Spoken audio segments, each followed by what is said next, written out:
History isn't always about the triumphs and the innovations. Sometimes it's a walk through humanity's darkest corridors. We're stepping back in time today, exploring the scariest side of human nature. From ruthless rulers to heartless dictators, the stories we are uncovering are so intense, they almost seem unbelievable. We're unearthing the story of the 6th biggest mass murders in history, whose actions were so severe that they left a permanent scar on the world. Genghis Khan, born around 1162, was not your average warrior. He was a mastermind of conquest and, unfortunately, mass murder. He founded the Mongol Empire, which became the largest contiguous empire in history after his death. He did this with a heavy hand and an even heavier sword. Genghis Khan, also known as Temujin, didn't start off as a feared conqueror. He rose from humble beginnings. Impressive, yet terrifying. The Mongol invasions under Genghis Khan were brutal. Cities were destroyed, populations were decimated, and it's said that the Mongol armies were so ruthless that they made grown men cry. They conquered vast areas, including parts of modern-day China, Russia, Central Asia, and the Middle East. The death toll during his conquests is a subject of debate amongst historians.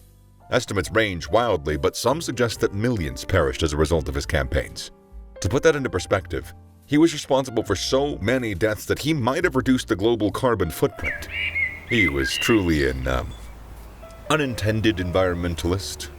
Despite his reputation, Genghis Khan was more than just a destroyer. He was also a unifier, a lawgiver.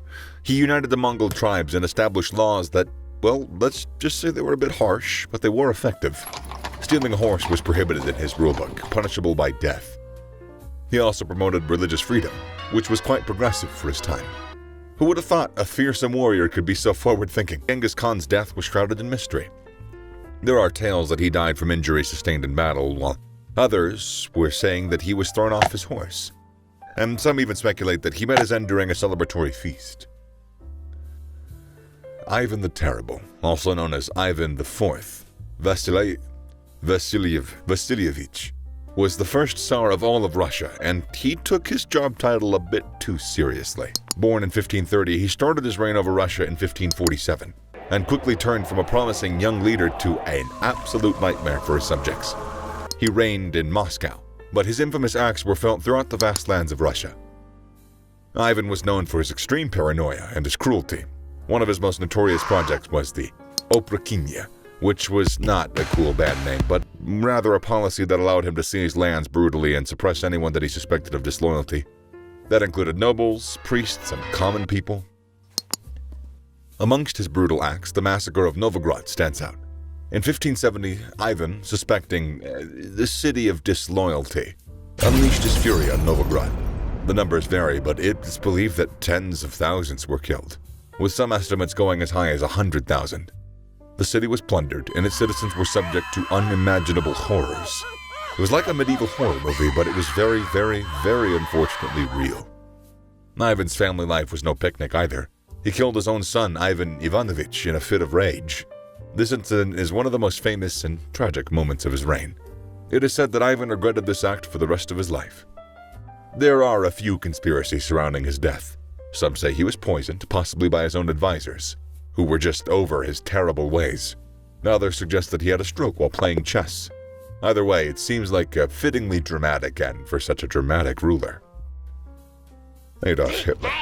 His name synonymous with some of the darkest chapters in human history. He needs no introduction. Born in Austria in 1889, he rose to become the Führer of Germany and orchestrated one of the most devastating periods in modern history. Let's just say if history had a villain hall of fame, he would be in it. Hitler's journey to infamy began in the aftermath of World War I. Discontented with Germany's situation, he joined the Nationalist Socialist German Workers' Party, better known as the Nazi Party. And not long after, he was calling the shots. Fast forward to 1933, he's appointed Chancellor of Germany, and this is where things start to go downhill, and fast. His most horrifying act, without question, is, well, I shouldn't need to say it. It's the Holocaust. From 1941 to 1945, Hitler's regime systematically murdered 6 million Jewish people. This wasn't just a crime. It was a catastrophe on an unimaginable scale. The names of Auschwitz, Treblinka, and Bergen-Belsen, among other concentration camps, remain sites of unimaginable horror. He didn't stop there, though. Hitler's regime also targeted Romani people, disabled individuals, Polish and Soviet civilians, homosexuals, political opponents. The numbers are staggering. An estimated 11 million people died under his rule.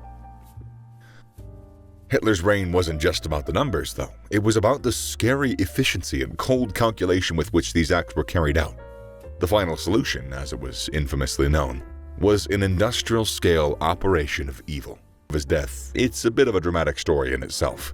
As the Allies closed in, Hitler, holed up in his bunker, decided to marry his longtime girlfriend, Eva Braun. Shortly after, they both took their lives, marking a fiery and fittingly dramatic end to his tyrannical rule. After Hitler's death in 1945, some speculated that he didn't really bite the bullet in that bunker in Berlin. Rumors moved that he had fled to Argentina, Antarctica, or even the moon. Pol Pot, born Saloth Sar, was a man known for the most brutal genocides in the 20th century. He led Cambodia from 1975 to 1979, and during his relatively short reign, he managed to turn a once peaceful country into a living nightmare. If there was ever a crash course on how not to run a country, Pol Pot would be the unfortunate star here. The story unfolds in Cambodia, a country that Pol Pot aimed to transform into a communist utopia, an agrarian society free from all Western influences. This idea might sound nice on paper, but in practice it was anything but. Under his leadership, the Khmer Rouge, the name of his followers, turned Cambodia into a giant labor camp. Pol Pot's regime forcibly evacuated cities, sending millions to work in rural communes. Money was abolished, religion banned, and education became a thing of the past. Sounds like a really, really, really bad social experiment. The death toll during this is staggering. An estimated 1.7 to 2 million people, nearly a quarter of Cambodia's population at the time, died due to his policies. Causes ranged from starvation and overwork to torture and execution. The killing fields of Choyong Ek, just outside Phnom Penh, remained the deadly site where thousands were brutally executed. Pol Pot's brand of justice was particularly harsh. He viewed even the slightest show of dissent as a threat. His paranoia knew no bounds. He even turned against his own people, purging his own ranks of those he suspected of disloyalty. Pol Pot was later kicked out of power. He died under house arrest in 1998, pretty much a broken man, as he deserved to be. Some say that he never fully grasped the extent of the suffering that he caused. Or maybe he just didn't care. It's one of those mysteries that add to the enigma of his twisted rule. Joseph Stalin, the man of steel with a heart, born in 1878 in Georgia, then part of the Russian Empire, Stalin rose to become the leader of the Soviet Union, and he turned it into an iron-fisted regime, marked by widespread fear, repression, and, you guessed it, mass murder. Stalin's reign, spanning from the late 1920s until his death in 1953, was anything but boring. He transformed the Soviet Union into a major world power, but this came at a horrifying cost. His brand of leadership was more rule with an iron fist and less all work together. The Great Purge, or as some call it, the Great Terror. From 1936 to 1938, Stalin unleashed a campaign of political repression, executing and imprisoning millions. The victims ranged from top military leaders to ordinary citizens. You could be next on the list for something as trivial as not laughing at his jokes. Yes, Stalin wasn't known for a sense of humor. And then there's Holodomor, a man-made famine in Soviet Ukraine from 1932 to 1933. Millions of Ukrainians died of starvation because of Stalin's policies. It was like he was trying to outdo the worst tyrants in history, like it was having a pissing contest with other evil figures, and unfortunately, he was pretty successful. Under Stalin, the Gulag labor camps flourished. This was not your typical summer camp. Millions were sent to these camps. They were facing brutal conditions, hard labor, and very, very often death. There are a few conspiracy theories about his death. Some say that he was poisoned. Others suggest that it was a stroke. And there's even a theory that his inner circle, tired of his tyrannical rule, let him die without medical care. Mao Zedong, simply called Chairman Mao, was a man who left an indelible mark on China's history. And unfortunately, it wasn't all good. Born in 1893 in Hunan, Mao rose to become the founding father of the People's Republic of China in 1949. His vision for China was revolutionary, but it came with a hefty price tag, one that was paid in lives, not one. Mao's reign was marked by a series of campaigns and policies that reshaped China. but also led to widespread suffering. The most infamous of these was the Great Leap Forward from 1958 to 1962. Mao wanted to transform China into an industrial superpower overnight, turning from agriculture to massive steel production. The result was a catastrophic failure. The backyard furnaces produced low-quality metal, and the shift away from agriculture led to one of the worst famines in human history. Millions of Chinese people starved to death. If there was ever a case of biting off more than you can chew, this was it. And then there was the Cultural Revolution from 1966 to 1976. Mao, feeling his control slipping, launched a campaign to rid China of its old customs, its old cultures, habits, and ideas. Sounds a bit like spring cleaning, but it wasn't. Schools were closed, intellectuals were persecuted, and the infamous Red Guards, zealous young supporters of Mao, wreaked havoc across the country. It was less of a revolution and more of a national nightmare. Mao's policies led to the deaths of an estimated 15 to 45 million people, making him one of history's deadliest dictators. He was like a chef who decided to cook up a new recipe for a country, but ended up burning the entire kitchen, the neighboring street, the town it resides in, all of it down.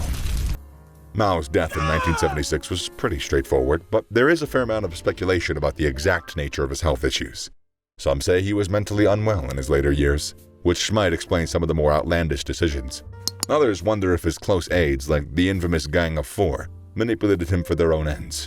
Which of the mass murderers above did you find the most fascinating? Let us know in the comment section down below, and don't forget to subscribe to the channel for more enlightening videos. Until next time, stay safe.